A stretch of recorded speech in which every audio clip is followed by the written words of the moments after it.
Hey guys, it's Jen. Welcome back to my channel and welcome back to another video. In today's video, I am sharing 7 dinner ideas with you that I made using primarily ingredients from my pantry and freezer. This month, I am doing a pantry and freezer challenge and challenging myself to only spend $50 a week at the grocery store. I will link some of those related videos down below, but now let's get into the meals. So the first thing we're starting out with is good old tacos. I am using ground beef and some taco seasoning mix from Trader Joe's. If you haven't used this before, it is quite spicy. I used half a package for 3 pounds of ground beef and it was still a little bit spicy.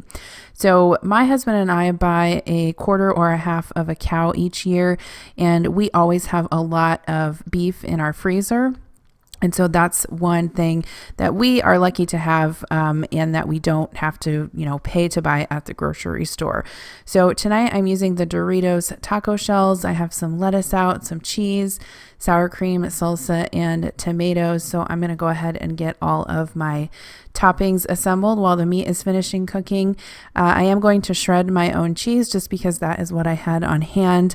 I do like shredded cheese much better. It tastes much better, I think, than the pre-shredded stuff, but use up what you have in your house. Tacos are a great way to do that.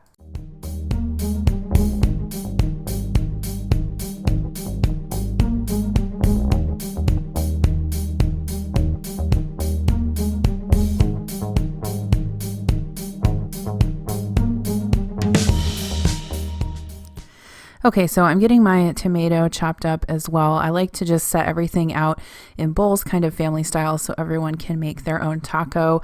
I also really like to have lettuce on my tacos, and Connor does too. Adam will eat it, but he's not a huge fan. But tacos is one of those meals where I feel like we mostly always have everything on hand.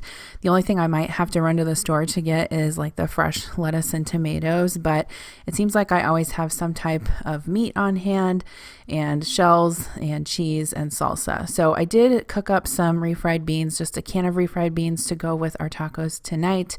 Here are all my toppings. I also got some sour cream out and some taco sauce. This is the mild sauce, the Taco Bell brand. That is the kind that we like the most. And then I also had some flour tortillas to use up as well. So here was our dinner on this evening. Really simple, budget friendly, using up items from the pantry, and everybody loves tacos. So on this night, I wanted to use up some turkey that I had in the freezer that was actually left over from Christmas. So I wanted to make a turkey and gravy over some mashed potatoes with veggies on the side. So there is my turkey. I went ahead and defrosted that. I would say there was maybe about 4 or 5 cups of turkey in there that had been in the deep freeze. I'm going to make a gravy to put the turkey in. So I also defrosted some of the turkey stock that I had left over. I have a half a stick of butter just melting in a nonstick pan here. And what I'll do is just whisk some flour in with that and then add the broth in. When it thickens up, I'll add the turkey, and basically you'll be left with a turkey and gravy mixture. I'm also going to roast up some Brussels sprouts and steam some green beans, as well as make some instant mashed potatoes. This was a box I had left over from the holidays as well. So again, using stuff up out of the pantry and freezer. So I combined my butter and flour, and I'm going to pour in the broth. If you didn't have, turkey broth on hand, you can use any chicken stock or chicken broth that you have in your pantry, and just go ahead and simmer that until it is thickened. And then I added the turkey and just gently heated it up until everything was warmed through.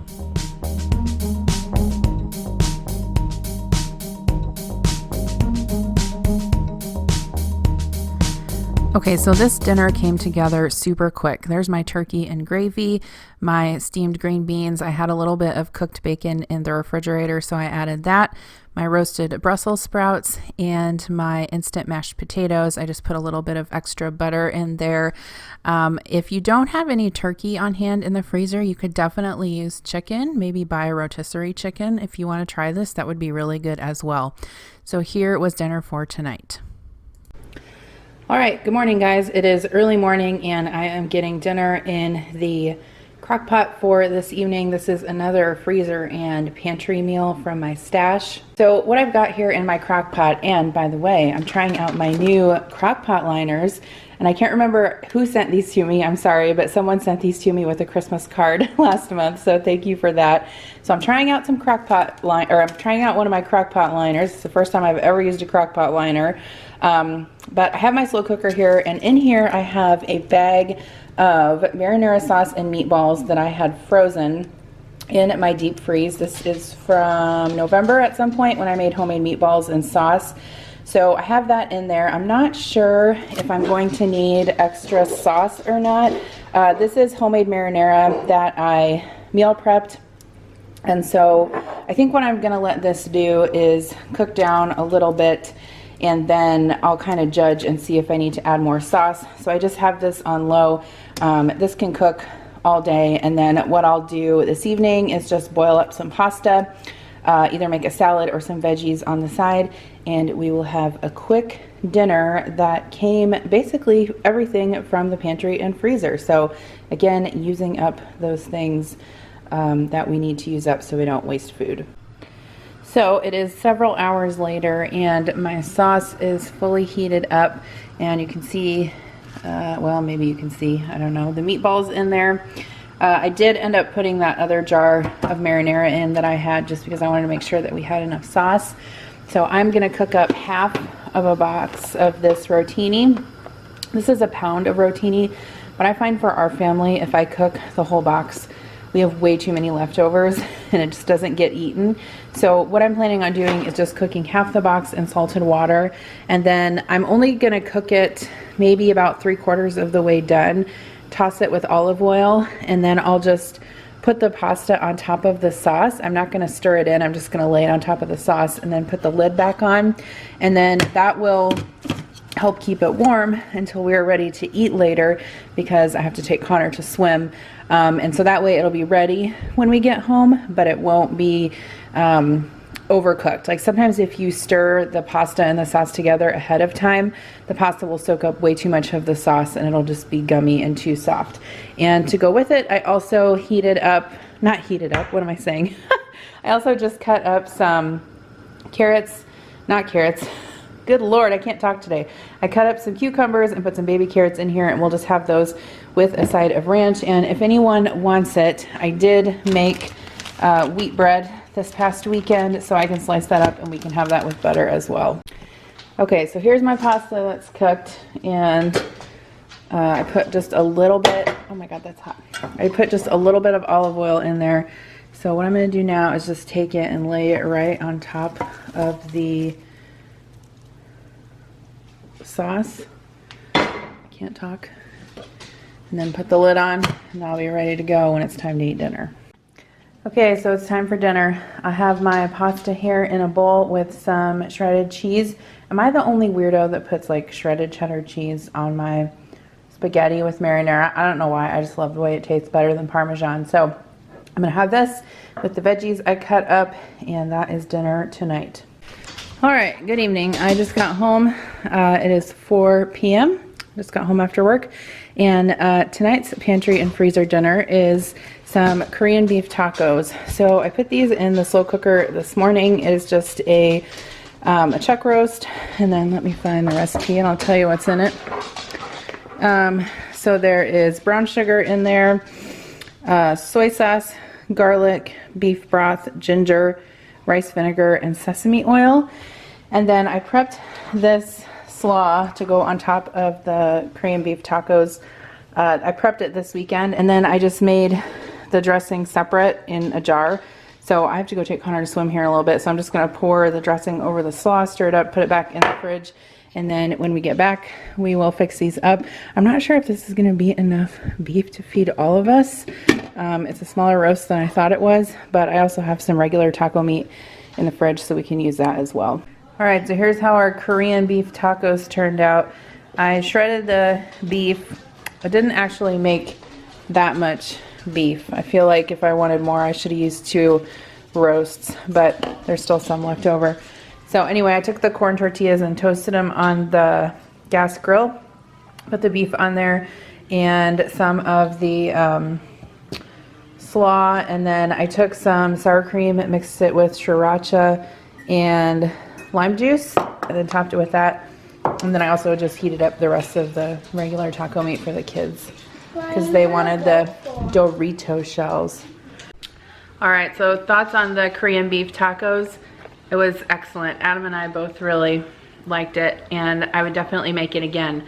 I'll post the link to the recipe down below. The only modification that I made was to the cabbage slaw, I added cilantro and green onion, just because I like cilantro with that type of food. But other than that, I followed the recipe and it was delicious. It will definitely be going in my recipe binder. If you have a roast in the freezer that you need to use up, I would totally recommend that recipe. Say, I like beef.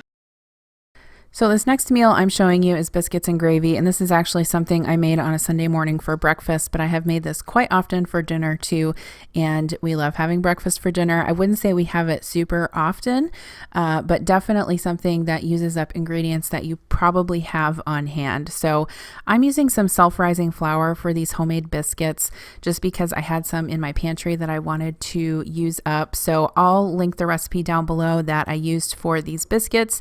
It does call for self-rising flour, but if you wanted to make your own self-rising flour, you can also Google that and find how to make it. So in a bowl, I'm just cutting together some butter flavored shortening along with some self-rising flour, and then I'll stir in some buttermilk. I did not have any buttermilk, and so I whisked together a little bit of sour cream with regular milk. You could also add a little bit of vinegar to regular milk, and that equates to buttermilk. So I like to stir my biscuits together with a fork just to make sure that I don't overmix it and that the mixture stays light. And then the next step is just to flour my countertop. I'm going to turn the biscuit dough out, flour my hands, and then I like to fold it over several times on itself. That's what gives your biscuits like the flaky layers that you sometimes get in the canned biscuits. Although I will say these biscuits are much better than canned biscuits, in my opinion. I'm going to go ahead and roll this dough out. You want to roll it to maybe an inch thick. I probably rolled mine a little bit too thin, but that's fine. They came out great. I have these scalloped biscuit cutters that I got at Sur La Table when we were in Denver, and I don't have a link to them or anything like that, but they're very pretty and I love using them to cut biscuits. I'm just placing mine on a baking sheet that I have some parchment paper on to keep them from sticking, and I like to cook mine with the sides just touching so that they don't get too crispy on the edges. But if you've never tried making homemade biscuits before, definitely give it a shot. I know it can seem intimidating, but it's very hard to screw up, and you'll be very happy with yourself once you taste these. So while those were cooking, I went ahead and browned up 1 pound of breakfast sausage, and then I had a packet of white gravy in the pantry that I also wanted to use up, and so that's what I used for the gravy portion. I just mixed that up with the sausage and seasoned it with some pepper. So here is my completed meal: biscuits and gravy and fried eggs. Definitely a hearty meal with stuff that you probably have on hand.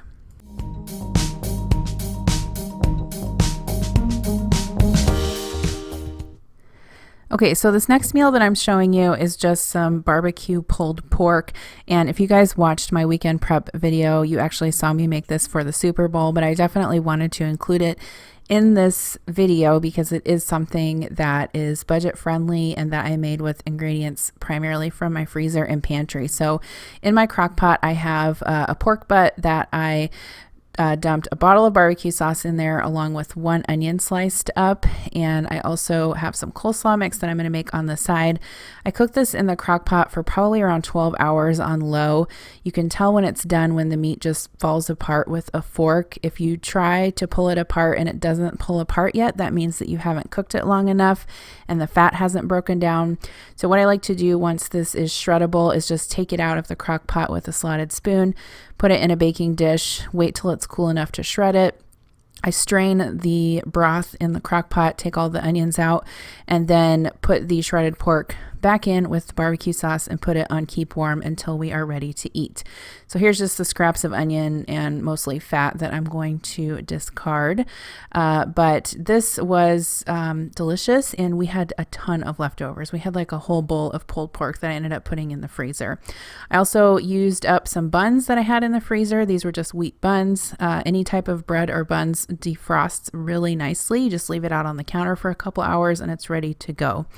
To go with this, I made some roasted fingerling potatoes. I just have them on a sheet tray with some parchment paper. I seasoned them with olive oil, garlic, salt, and pepper, and then I'll just use my hands to rub the seasoning in and then put them cut side down on the baking sheet. This makes sure that the flesh of the potato gets nice and crispy. And then I'll go ahead and pop these in the oven. I can't remember. I think I maybe cooked them at 400 or 425 for about 20 to 25 minutes until they were nice and crispy. But you can see here how they turned out.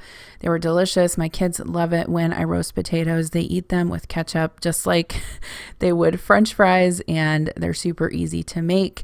Again, I have the pulled pork that was all ready, just keeping warm in the crock pot. I also made the coleslaw. I'll link the recipe that I use for that down below. I also made some chocolate covered strawberries. And here was a look at my plate. I didn't have a bun, but I did have the pulled pork with some extra barbecue sauce, a pickle, some coleslaw, and some potatoes. And the kids gave me a big thumbs up.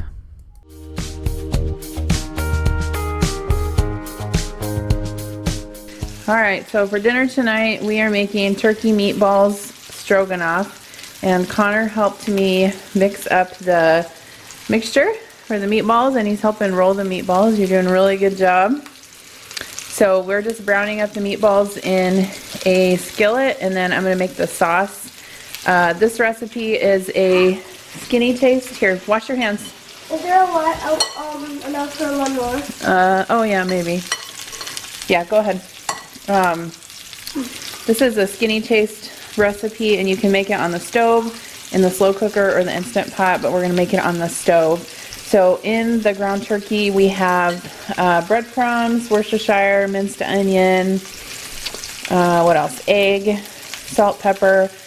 Like I said, I'll link the recipe down below so you have it if you want it, but I made this a lot of times and it's really good. Okay, wash your hands. All right, so here's the sauce. You mix it up in a blender. So in here we have water, sour cream, flour, tomato paste, beef bouillon. I use this Knorr bouillon powder, Worcestershire and paprika. So can you put it on here? Flip it over and put it on the blender. And then we're gonna blend it up into a sauce. Okay, what button do I Yep, press? you gotta push down and turn it.